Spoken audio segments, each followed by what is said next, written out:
are you going to start off?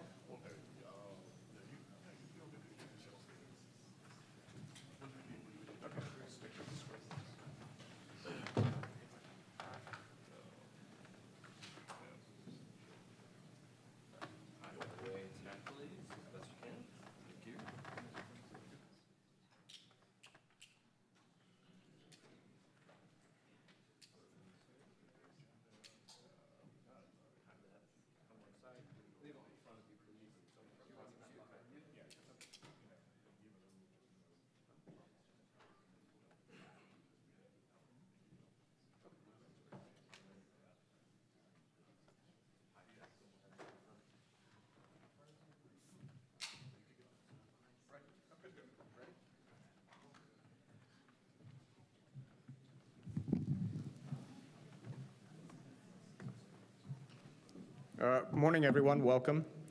My name is Eric Schultz. I was ambassador to Zambia from 2014 to 2017, and I've known Carl for a number of years, and so that's how I got roped into helping with this. So actually what we're going to start off with is Elfine coming up and telling us what we're doing here today. So I'll turn it over to her straight away.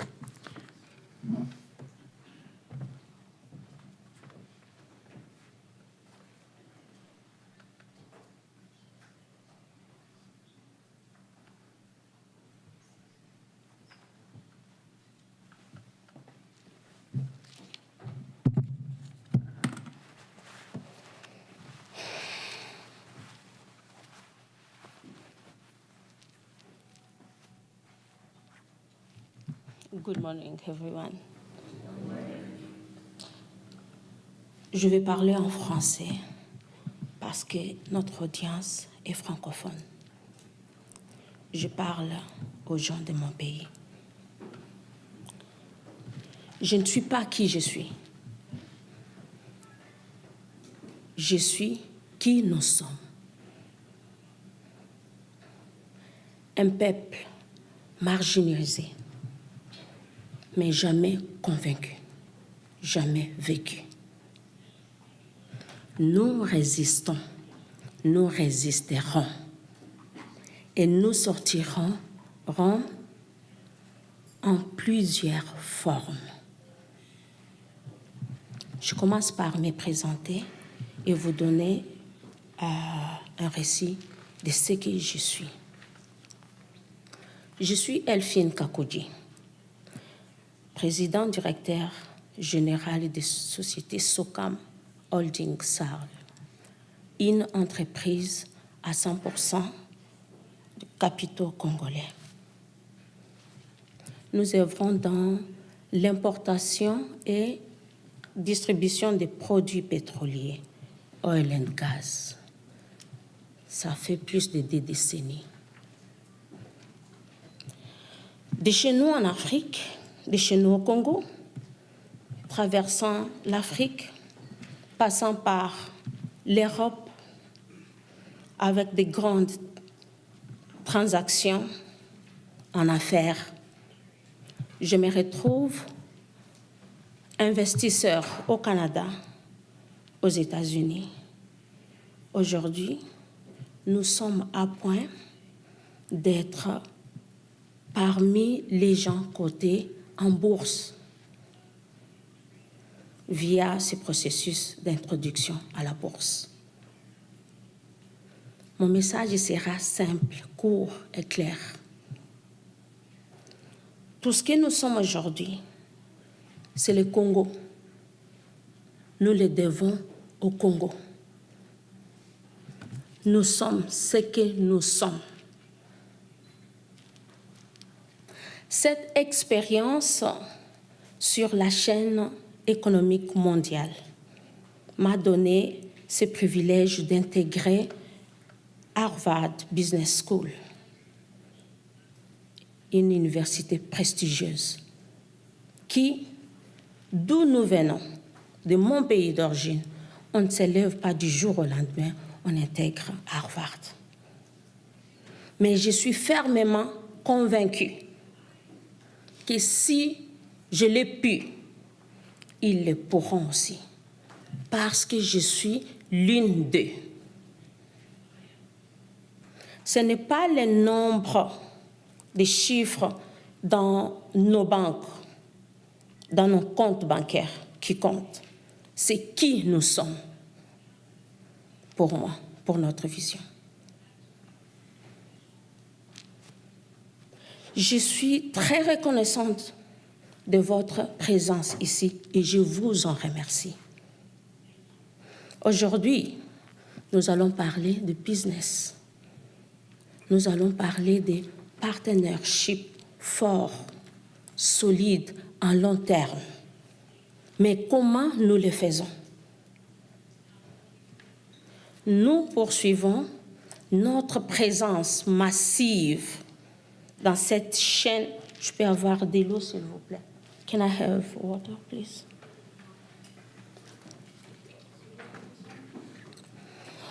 Nous poursuivons notre présence massive en tant que Congolais. Merci beaucoup.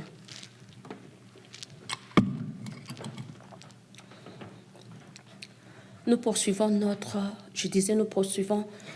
présence massive sur la scène internationale, économiquement.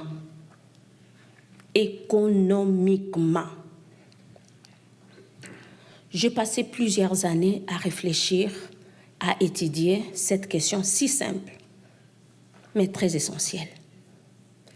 Comment nous pouvons transcender cette étape de chercher à bien conjuguer, articuler la langue qui n'est même pas la nôtre, au lieu d'être les hommes, les femmes d'action, de femmes qui construisent, qui sont productives. J'ai toujours pas de réponse. Mais moi-même, je me dis, mais je les suis déjà. Donc, il y en a d'autres qui existent quelque part. Il faudra faire quelque chose pour qu'on se connaisse, pour qu'on se réunisse, pour qu'on parle avec d'autres nations. Pourquoi? Parce que je me suis retrouvée seule, je dis bien, de l'Afrique, de mon pays d'origine, Congo. Importation et distribution de produits pétroliers, oil and gas. Passant par l'Afrique, traversant l'Europe, Canada, aujourd'hui aux États-Unis, investisseurs. Si jamais nous nous retrouvons un groupe de gens dans la même catégorie, nous parlerons, nous ferons face à de certains défis que nous trouvons que ce sont les défis, mais en réalité, c'est juste que les forces sont dispersées. Et cette force-là, c'est ce que nous recherchons aujourd'hui, cette force unie, pour que nous fassions face à cette, je ne sais pas, calamité, mais pour que nous fassions face à ce que nous tenons nous-mêmes, notre économie congolaise. Nous parlons de Congo. De Congo. Il est temps de Congo. Qu'est-ce que je vais dire? Je vais dire que nous recherchons, il y en a déjà, des partenaires qui veulent venir au Congo. Comment est-ce qu'ils viennent? Ils viennent avec les mêmes processus qui nous ont toujours donné, où il y a une alternative que nous pouvons proposer. Oui, il y en a. La meilleure et la best même. C'est laquelle que je suggeste. C'est que nous, Congolais, nous devons acheter des parts dans des entreprises prêtes ou cherchant à investir au Congo. En achetant des parts, nous faisons partie de ces investisseurs qui reviennent dans le Congo. Et cela nous donnera la visibilité sur ce système économique international avec une vision claire, bien sûr, en achetant, avec une vision claire de faire une synergie économique. Plus nous sommes nombreux, plus nous gagnons les terrains chez nous au Congo. Plus nous gagnons les terrains chez nous au Congo, plus nous tenons notre économie, tout en restant connectés avec le monde. Le message est si simple que ça. En passant et de loin, j'aimerais saluer le président des États-Unis, M. Donald Trump, pour sa promesse tenue à terminer cette invasion systématiquement organisée, à non seulement prendre, nous voler nos minerais, mais nous voler notre dignité, notre honneur, notre tout, notre être, les réduire. Il a tenu. Nous les remercions. Et en mémoire de tous nos proches que nous avons perdus, de tous nos soldats qui meurent du jour au jour, et en hommage de notre résistance, parce que nous résisterons toujours et nous sortirons d'une façon ou d'une autre, avec ou sans armes, nous ressortirons. Même en terrain économique, nous le ferons, nous nous défendrons. Mesdames et messieurs, pour cela, j'envoie tout mon esprit à tous ces gens que nous avons perdus et je vous prie de vous lever et observer une minute de silence en mémoire de ces gens.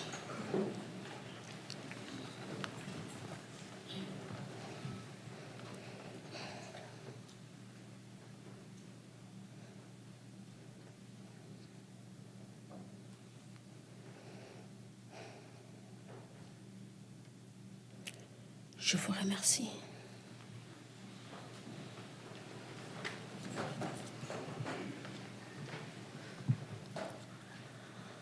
Entrons dans le vif de notre conversation aujourd'hui. Notre conversation aujourd'hui est focalisée sur créons notre monde économique. Créons-les. Existons. Reprenons notre place, longtemps laissée à d'autres qui agissent en notre nom. Existons à partir d'aujourd'hui. Faisons ce que les gens pensent que nous ne pouvons pas faire. Pourquoi nous ne pouvons pas faire? Mais non, nous pouvons le faire. Je suis fille de Congo. Je suis mère. Je suis épouse, comme dans d'autres de mon pays. Si j'ai pu arriver à cette ambition d'entrer en bourse, mesdames et messieurs, il y a plusieurs femmes comme moi qui peuvent bien le faire. Il y a les hommes qui peuvent bien le faire. Des fois, ils sont juste stuck. Because of what? Because maybe they are afraid, maybe they don't want. I don't know.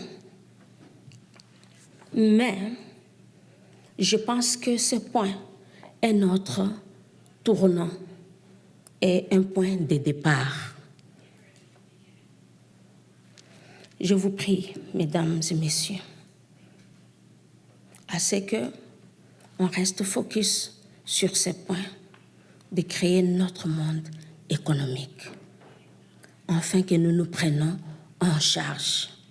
Si nous ne le faisons pas maintenant avec les sociétés qui viennent, d'autres achèteront, ils viendront, les Congolais resteront derrière. Ne restons pas derrière.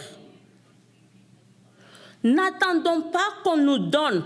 On ne nous donne pas. Nous refusons de nous donner. Nous achetons, nous contribuons à ces gens qui veulent bien travailler avec nous. Vous êtes tout à fait d'accord avec moi? Moi, je m'arrête là.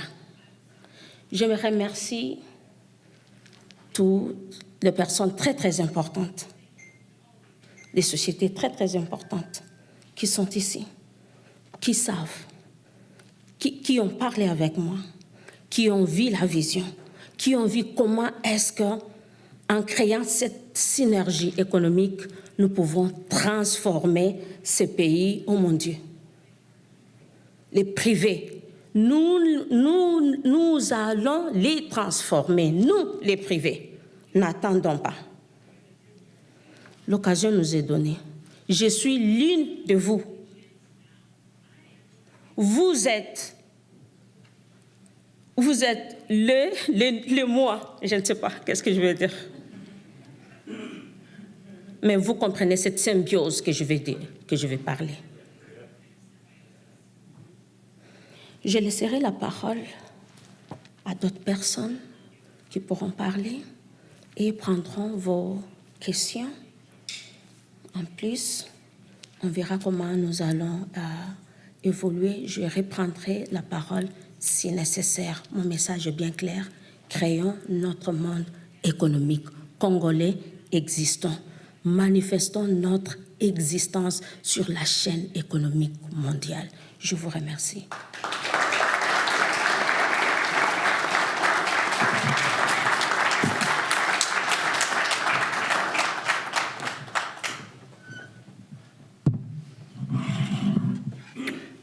So I've already violated what is one of the first principles of public speaking, which is never follow a better speaker than you are.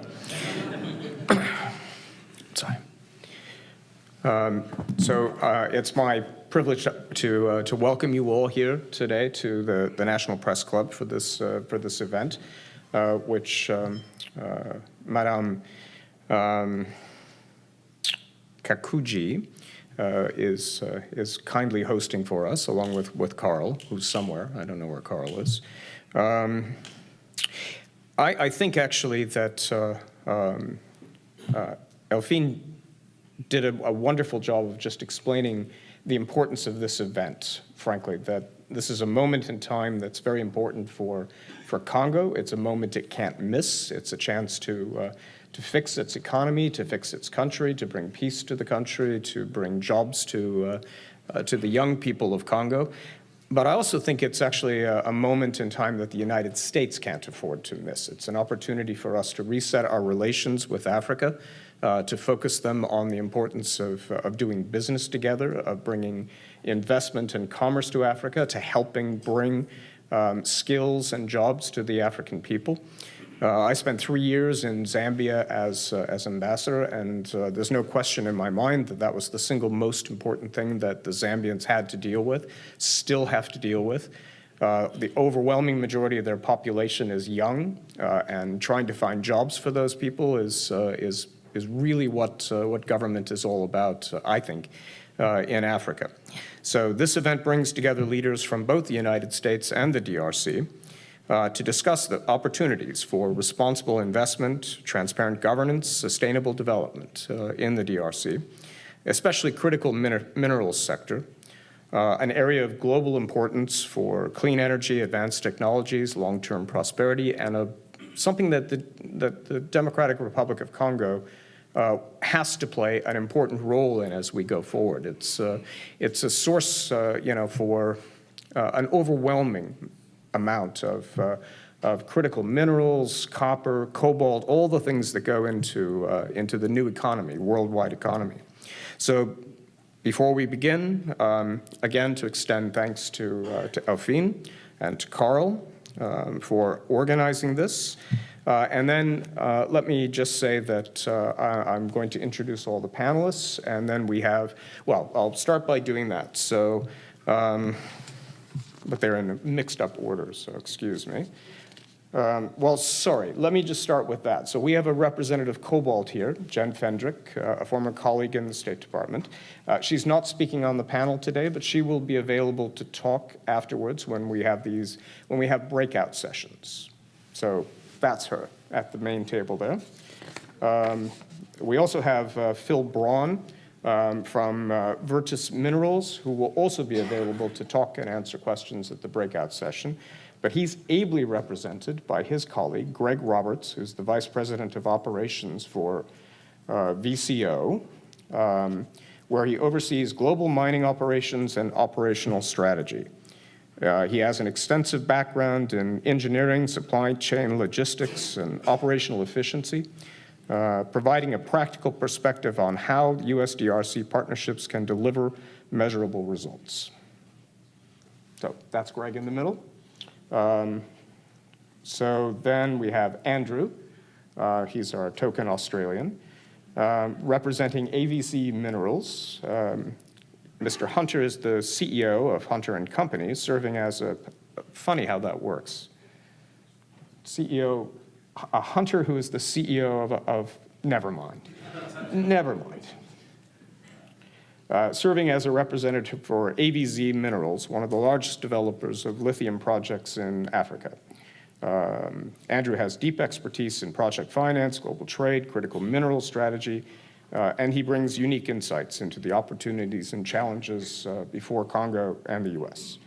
And then finally, we have Nkenda Zinga, Deputy Director and US Representative of the Agency for Management, Coordination, and Supervision of Convention Agreements. Did I get that right? It's a bit of a mouthful. I think APCSC is what most people call it. He's based here in the US. He represents APCSC in Washington.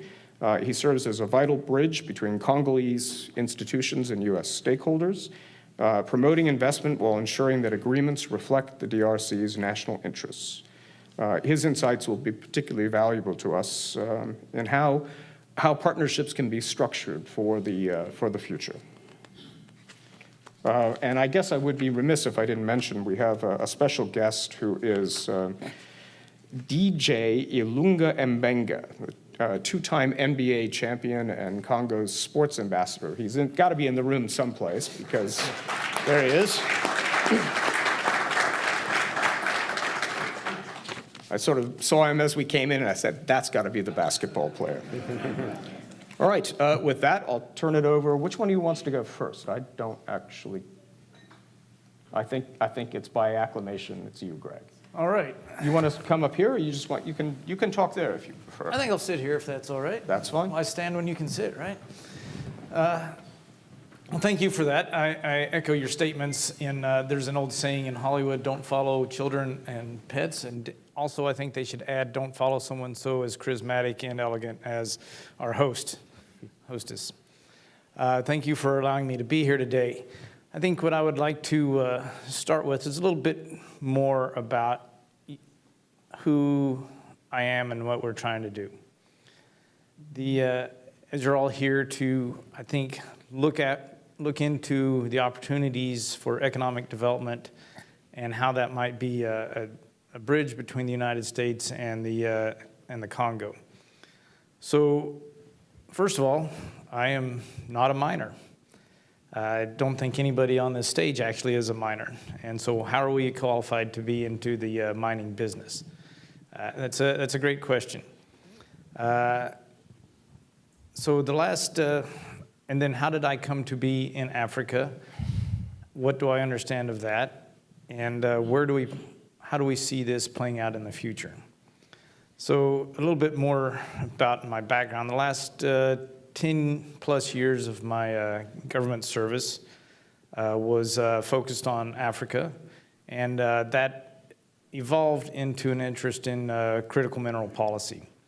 So I've had the opportunity to work in Western Africa, Northern Africa, Eastern Africa, Southern Africa. My toddler was born in Africa. My wife and I very much enjoyed our time there. We have very strong ties with Africa. And so that's the easiest question to answer. You know, going there after serving in the Middle East and Asia, it really grabbed me as a place and as the peoples. First of all, there's no experts in Africa. There's 54 countries and something like 400 different ethnic groups, and I don't know how many different hundreds of languages. But what we did find is everywhere that we went, from the joy of life of Mozambicans to the dignity and hustle of the youth and the common man that we've met in the Congo, it's a place that you see opportunity everywhere. And that's why we're here today, is to talk about that opportunity. Where does that opportunity take us, and how do we get there? So the opportunity, I've had discussions with African officials several times where they said what Africa needs is a Marshall Plan, and particularly the DRC. And that's a strange thing for me to think about. If you look at the Marshall Plan when it was enacted after World War II, Europe was devastated. There was no economy. There wasn't any value in Europe at the time. Congo, it sits on $23 trillion of minerals. And if you add in the other value of what is inherent in the DRC, you come up with, and I know the figures can be disputed, but somewhere north of 40 trillion. That is way more than was ever spent in the Marshall Plan. But the trick is to get that, to unlock that value. So that brings us to where we are now. My colleague, Phil, was very fond of saying that what he wanted to do was to, we've spent some time in the DRC, and what he wanted to do was to flip the script when you talk to the children in the DRC, where you ask them what they want to be when they grow up, and they say they want to be a politician. We want to flip that to where they want to be businessmen, where the economic opportunity is there, where it's available, where they're prepared for it, and where they can move forward both as private citizens and then as a democracy, also move forward the DRC. So what we have done is we have put together, again, I say I'm not a miner, but what do I bring to this is through my time in government, what I did was I put together various disparate agencies in the United States and focused them on a particular task, aligned their interests, aligned their objectives, and move forward into tackling whatever difficult problem happened to be at hand at the time. So we have a similar situation in the DRC right now. When we went in there, it's as you all know in this crowd, that it is a difficult place to do business.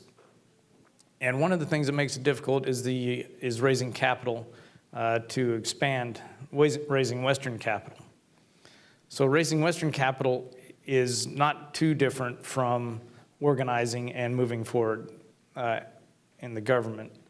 So what we've done is we have built a world-class group of companies who are willing to tackle going back into the DRC.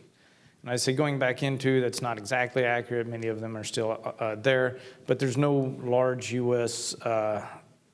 operation in the mineral space in the DRC and hasn't been for some time. So that's how we kind of look at going into the DRC, why we say going back into it. So we are prepared to invest heavily in the DRC alongside our partners, and then continue with that investment and establish a very large U.S. presence, Western presence in the DRC. Why is that advantageous? Well, if you think of Saudi Arabia and its experience with oil, look at Aramco. Look at how the interests of the United States and Saudi Arabia have been joined at the hips for many decades, and I don't think I have to recount the times where the Saudi and U.S. alliance, although there's noise from time to time, it has remained strong, very strong since about since the 50s. and it was codified in treaties in the 1970s. So joining the economic interests of the two countries is how you establish a long-term security bridge, long-term relationship, long-term interests between the United States and the DRC. That is no longer part of my purview as a private citizen, but I do understand how this works, having seen that take place in country after country that I've been in through the 35 years that I was in the government. So that is where we are trying to go with the DRC, with our operations in the DRC.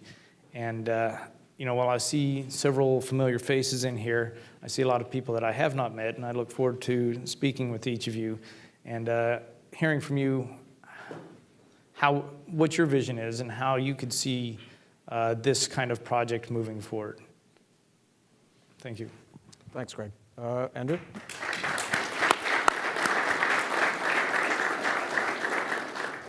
Thank you, Ambassador. So our company was formed 3 years ago now. We had the vision of working between 3 points: Australia, the United States, and Africa.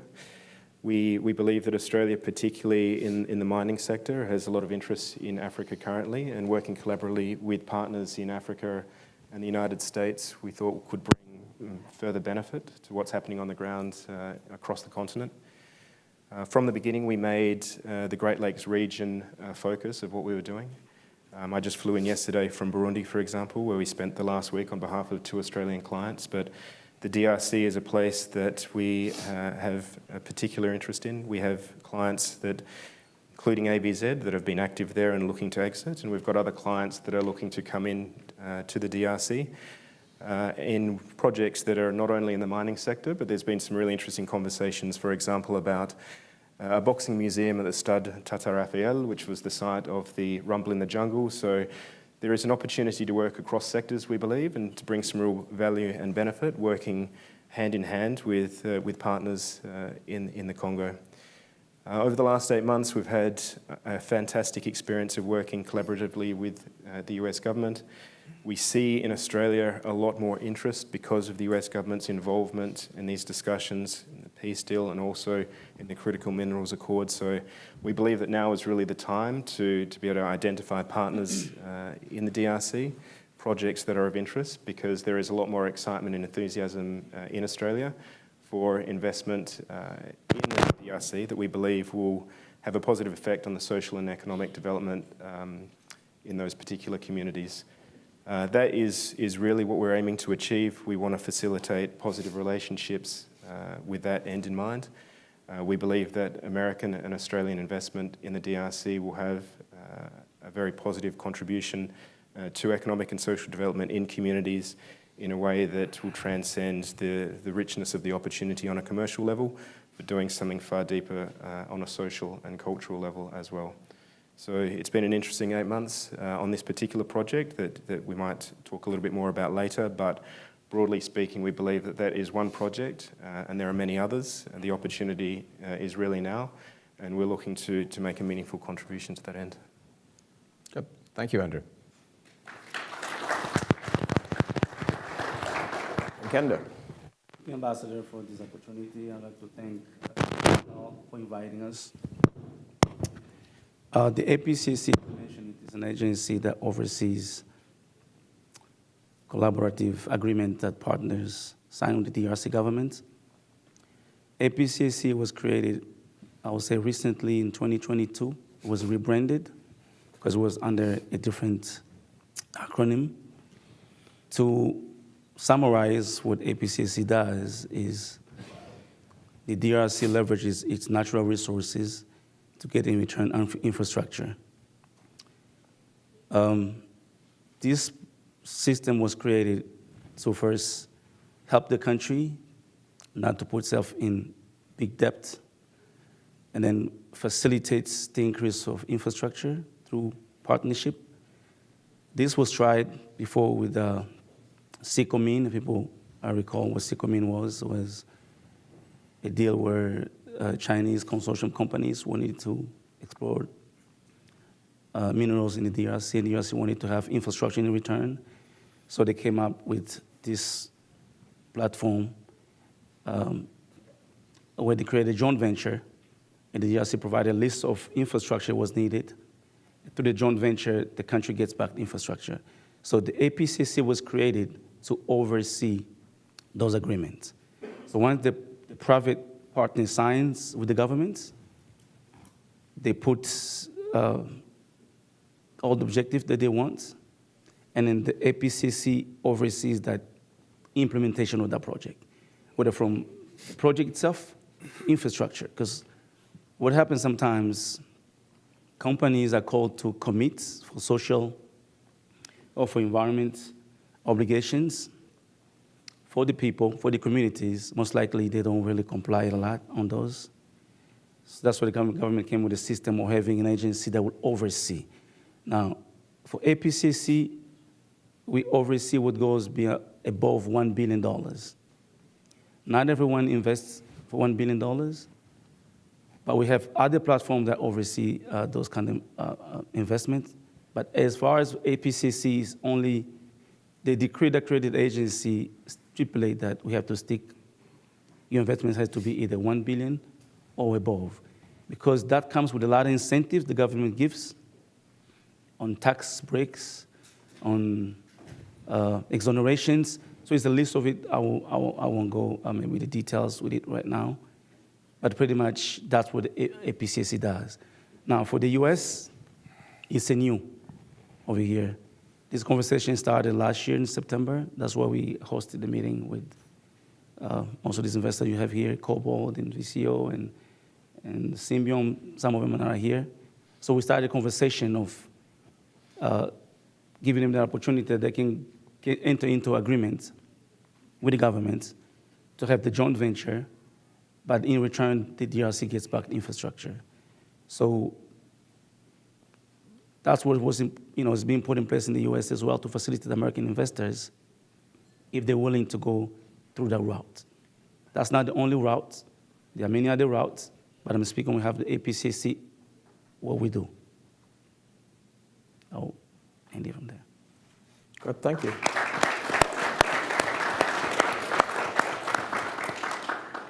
So the way this is set up, I'll ask a few questions of each of our panelists, and then we're going to break out into small group sessions. So that's where you'll all have opportunities to sort of ask questions of the panelists yourself. So I'll start with you, Nkenda. So I understand that you play this sort of intermediary role, and an important role between the government and potential investors.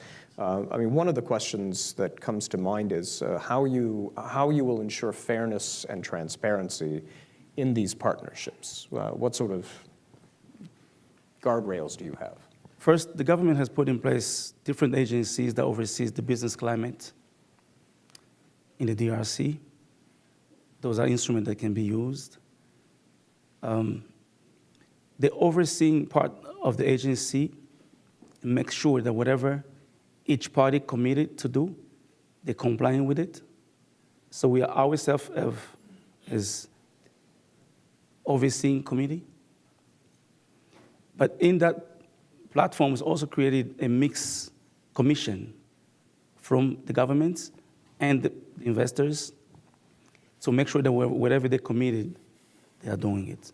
Besides everything, all the initiative that the government has put in place to make sure that there's fairness to what has been committed. Because the fairness is not only on the government side. Sometimes you have investors that come, promise and say things, and then don't do it. Most likely, it's seen that governments or the African countries are not fulfilling because they're just stealing corruption. I understand there's a lot of corruption everywhere. But not only that, investors also sometimes trying to get by through corruption to get what they want. So this agency is one of the agencies that was born. It is not the only one. There are many other that exist. Okay. Prime Minister have one, the President, Minister is different. They have different overseeing agencies.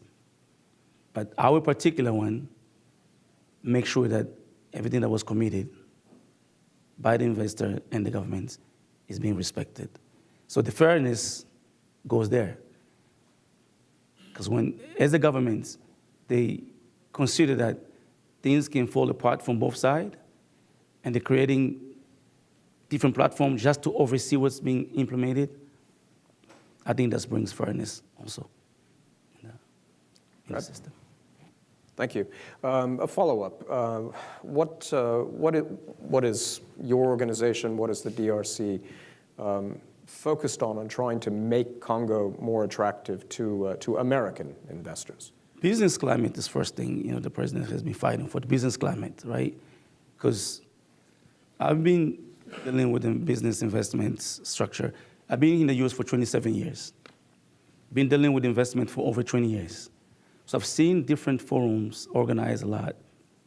Being part of this question is pretty much know what investors always trying to say about, in particular, the DRC, corruption. Right? So corruption.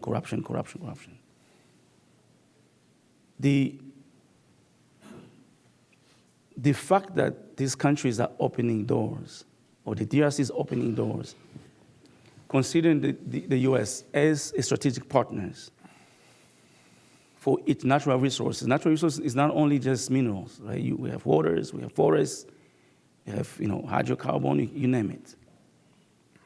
That means there's the will, the willing to work with American investors, or in that sense, any other countries. So I would say it's a new opening for the US in the DRC. It's a new era. Just like my good sister says, we're starting a new chapter to deal with the US in a win-win situation where the country wins and investor win with all fairness. Good. Thank you. Greg, just building on something that Kenda just said, I thought, my experience in Africa, that one of the things American companies actually really bring to Africa is they teach skills. They don't bring their own people into... I'll respond to this question. Okay.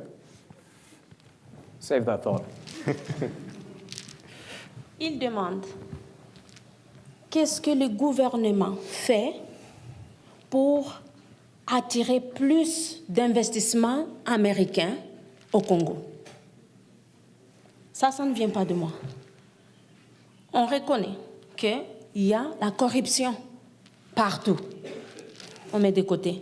Comment nous échappons à ça? Soyons concrètes et pragmates. Ne restons pas dans les rituels. Alors, à cette question, qu'est-ce que je dis? Le gouvernement américain a dit clairement que les investissements privés vont partir au Congo, n'est-ce pas? Il faudra que les privés congolais s'allient avec ces privés américains. C'est la seule façon dont nous pouvons échapper à cette histoire. Pourquoi? Parce que, par exemple, mon investissement en moi, dès que j'ai acheté, je fais partie de cette société. J'ai toute mon intention là, j'ai toute mon âme là. Qu'est-ce que nous faisons pour délivrer des résultats que la société attend? Si les privés ne sont pas impliqués, il y a quelque chose qui nous échappe déjà. Il y a quelque chose qui nous échappe. S'il vous plaît, c'est les privés. Chacun de nous, nous avons des compétences. Chacun peut attribuer avec ce qu'il a. Ce n'est pas seulement l'argent. C'est le privé qui vient avec l'argent, ils peuvent être là. Nous avons besoin des compétences de ces gens. C'est comme ça nous pouvons créer cette chaîne de valeur. Que Par ses compétences, il peut travailler et régénérer de l'argent qu'il pourra retrouver concrètement. Si les privés congolais ne sont pas là, il y a quelque chose qui nous échappe. Il y a quelque chose qui nous échappe. J'ai une expérience sur l'économie mondiale. Je dis bien, je répète bien mes mots. Ça fait 20 ans. Ça fait plus de 20 ans.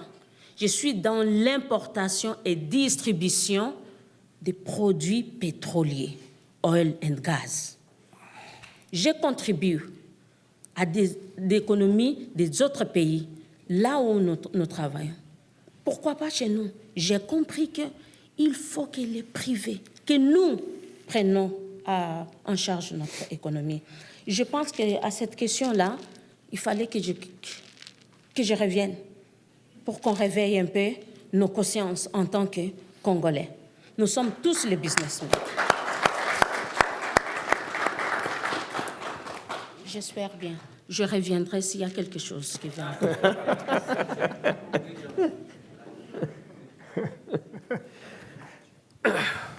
Well, I couldn't agree with her more. Obviously, it's the private sector has an important role to play. And that actually comes back to the question I was about to ask you, Greg, because one of the things Nkenda talked about were all the many, many things that Congo has to offer the world.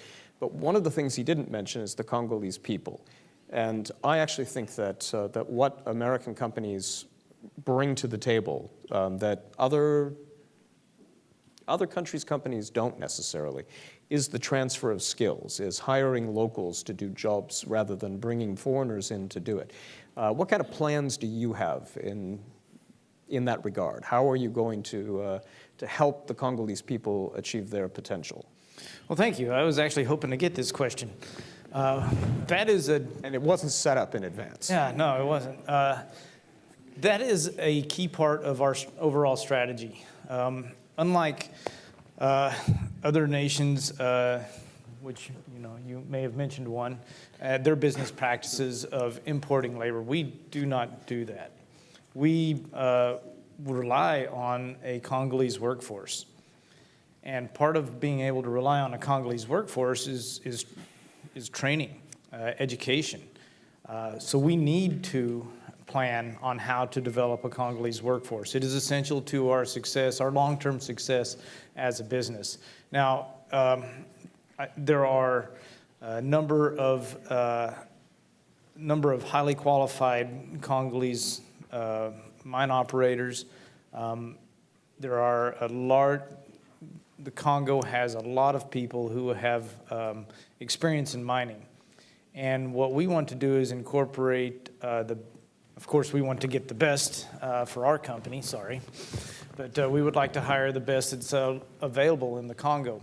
And then what we want to do is to continue to educate them through on-the-job training, through exposure to the world-class mining companies, to their ways of doing business, to gain a Western orientation, a Western way of thinking in how to approach business.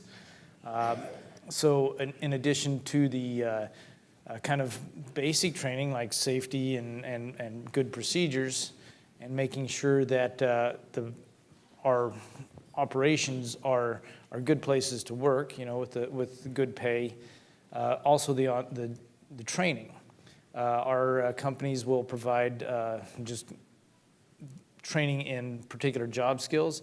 And then we also have some relationships with some universities here in the United States that we would like to send then people that we identify that are working for us that we can send to education, higher education, and come back and take part in the mine operations or the larger operations that we're doing, be they logistics or the actual mining. So that's one way that we see it in local development. The other way that we would like to develop a local workforce is also in capital mobilization, which I touched upon earlier. And so we are exploring ways to bring in, can I say this, I think? Exploring ways to bring in Congolese investors through a U.S. traded vehicle to invest into projects in the DRC. So a follow-up question then. What are the projects that you are working on? What are the areas that you're working in? Where do you see the potential for your company to make headway in? Right now, we're heavily focused in Kolwezi on a purchase of Shimoff, which has not been in operation for some time. And what we would like to do is to finish the, we would like to complete the purchase, get it back into operation, and then with our other partners, look for follow-on opportunities. Great.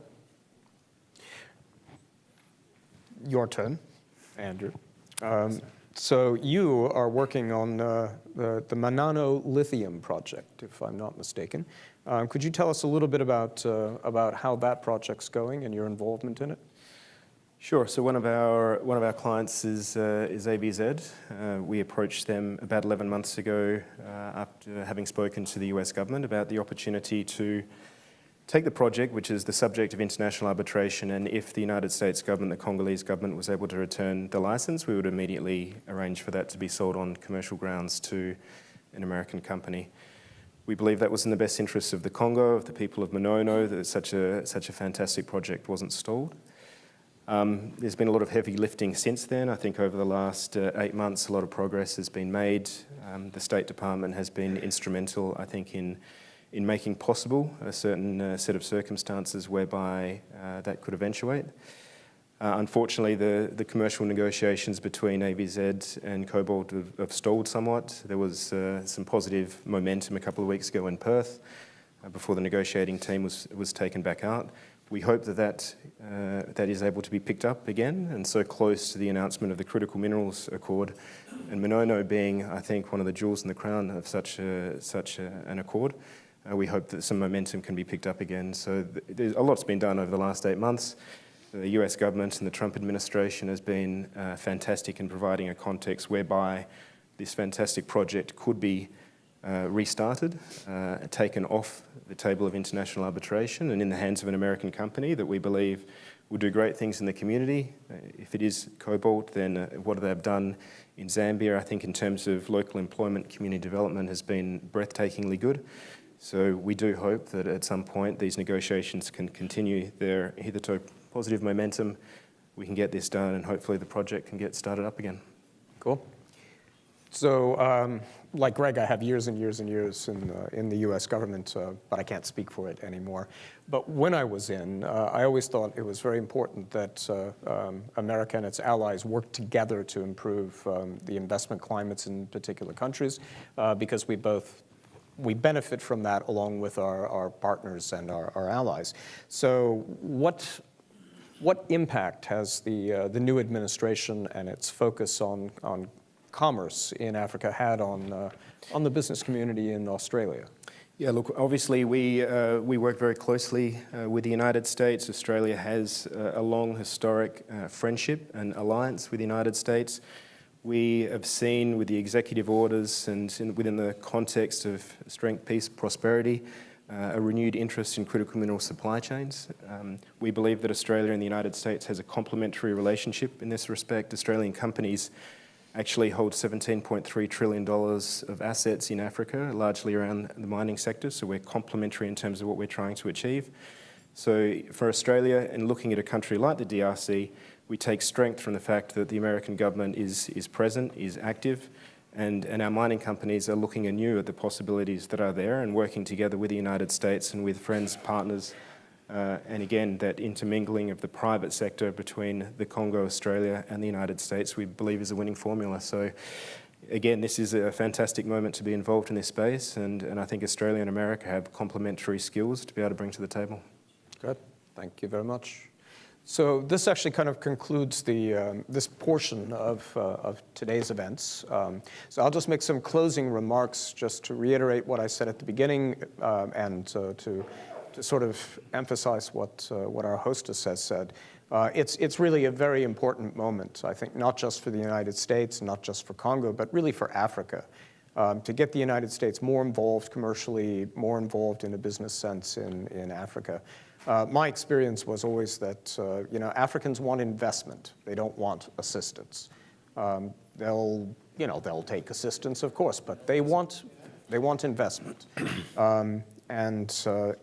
It's also the United States needs to be smart about how it helps, how it invests. I had a friend in Zambia who used to say that it might have been better if the United States had had a PEPFAR for education instead of a PEPFAR for HIV/AIDS. PEPFAR was a hugely successful program, but on the other hand, if you educate people, then you kind of don't need to tell them how to do A and B. They already know that. And that's kind of what I was talking about also, that I think what American companies can bring to Africa is help train, educate, and employ Africans and give them hope and opportunity for the future. I'll just close by saying this may seem kind of an odd memory. Go ahead. I just want to add something. Okay. Sorry. So I was traipsing around Lusaka with a couple of colleagues of mine, the British ambassador and the German ambassador, and we made a call on this radio station that was in the township, like a poor part of Lusaka, and it was like playing the usual music and whatnot. But as we're walking around, there was this one desk kind of over in the corner of the radio station that was just inundated with CDs, just piles and piles and piles of them. And I asked, what was that? And one of the station manager told me, well, those are unsolicited CDs, tapes, that people send in hoping to be recognized and hoping to become, music stars in Zambia. And, they're very talented people, and some of the best musicians in Zambia were friends of mine. But on the other hand, it really kind of brought home to me the fact that it's like trying to win the lottery, and that's what they're doing for their career prospects. Instead of going to school, instead of learning a skill, instead of contributing to the growth of the economy, instead of getting a job. And I think that that's really what the United States should be bringing to Africa, frankly, is the opportunity for Africans to work. Anyway, that's it for me. You were going to say something, Nkem. I just wanted to add something as an advice on the agency side, as also trying to wear my heart as a consultant. We talk to investors, and we mentioned it to Cobalt, to many companies that invest in the DRC. They really should use the diaspora as people to drive them into the DRC. I'm dealing with many challenges that Cobalt knows, VCO, all of them. These investors you see here, we know each other, we talk on the side. Issue that they're facing a lot because of the business culture, right? The DRC was colonized by Belgium, so the education is European. The way of doing business is European way of doing business. Now you have a lot of, dominance from Chinese investments because the U.S. wasn't there, right? So China went to because the U.S. was MIA. Now the U.S. is trying to go back to Africa, especially going to the DRC. In this case, we really encourage using the diaspora. Why? Because diaspora knows the business culture of Americans. They understand how to drive things. Absolutely. So when you guys are hiring, and I'm appealing to Cobalt, who is doing it right now, and Symbion and VCO, I think you guys are hearing me. Please use these people. This is just a small representation. It's a lot of them that will be applying for these jobs. They will facilitate you to enter the DRC. They understand the language and the business climate. They will navigate you in. Now, I know I've been in that position before where people complain about the salary. If I hire somebody from Colorado and I will have paid them high. You do it for the foreign workers, right?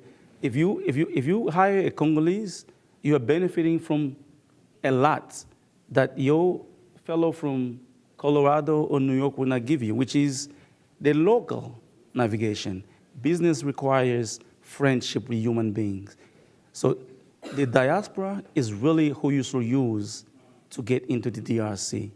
I'm not saying to pick anybody. You can look at the CVs. They're sending the resumes. Take time to talk to them. Take time to meet with them. The government will facilitate certain things, but when the deal is being controlled by the people, if the people own it, institution drivers will go, but the car will still there. The people will always be there. They will help you go through because they own it. Transfer of knowledge is one thing that we have not gotten to other countries. We expect, those of us, I only know American, adult life. So I know what the US can bring to the DRC. It's very needed, transfer of knowledge. If you train those that don't know, I'm assuming those who live in the US, they would have their diplomas, they've measured. Maybe they don't need to go to DRC, but because they want to help their country, that's where they're going. But once you get there, transfer the knowledge to those out there, and these people will facilitate that for you. I just want to end it from there.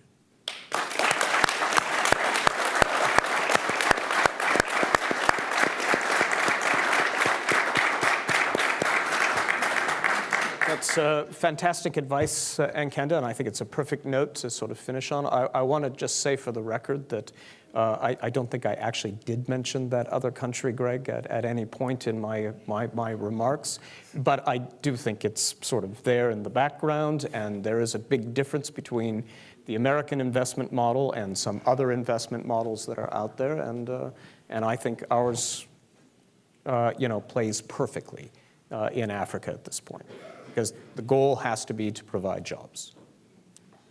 Anyway, thank you all very much. We're gonna, basically, you've got time to refuel, and then we'll start the breakout sessions.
still to do shit.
Well, no, at this point, what they're doing is, you have a chance to, talk to people one-on-one.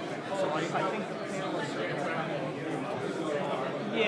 and you can go and hit them up and ask them more hard-hitting questions, maybe than what I do.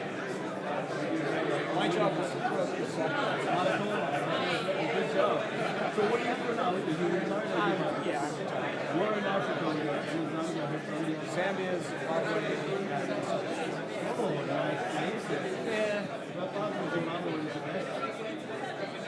So, no, Zambia was the best experience, but as a place to live, yes, Zimbabwe. So when we were in Zimbabwe, it was just after we started season one. But the country was still spectacular. It was such a great place. By the time we went to the soccer, we went down to Ferrari to see fans and set down. Honestly, we say after the soccer was better. It brought so much. Sorry,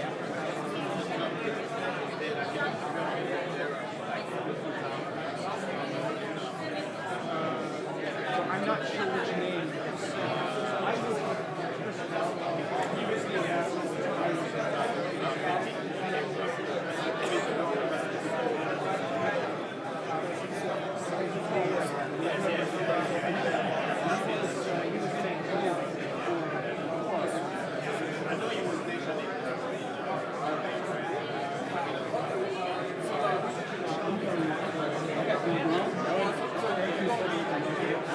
football person is the one.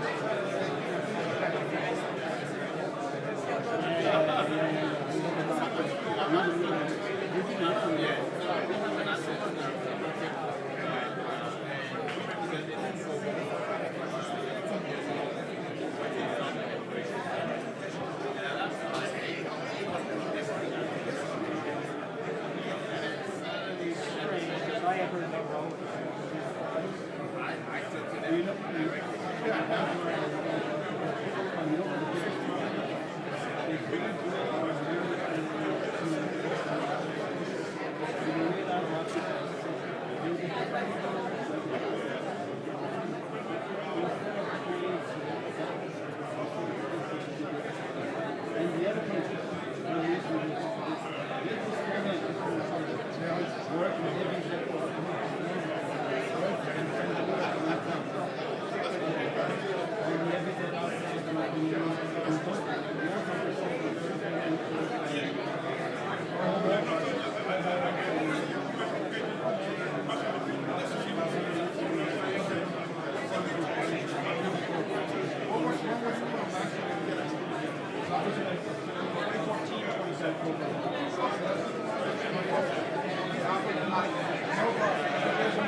la dame là de Cobalt là. Yes.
Thank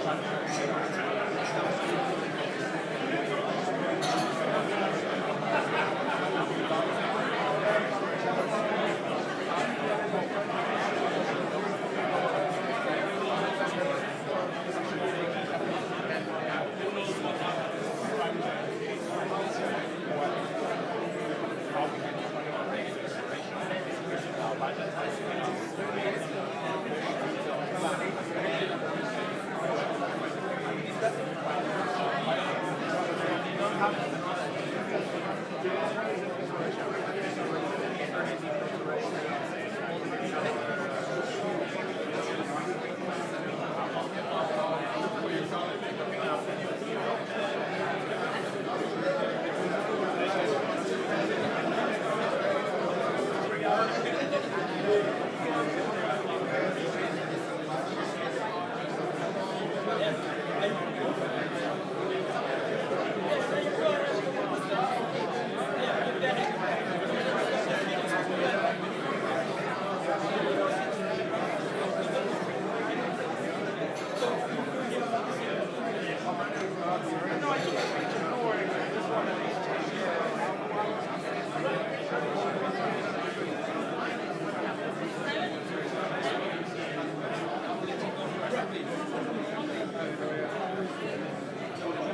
Why does it say senator?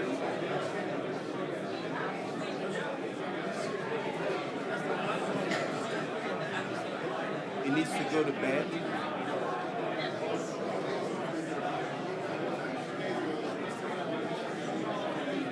Okay, he has to do.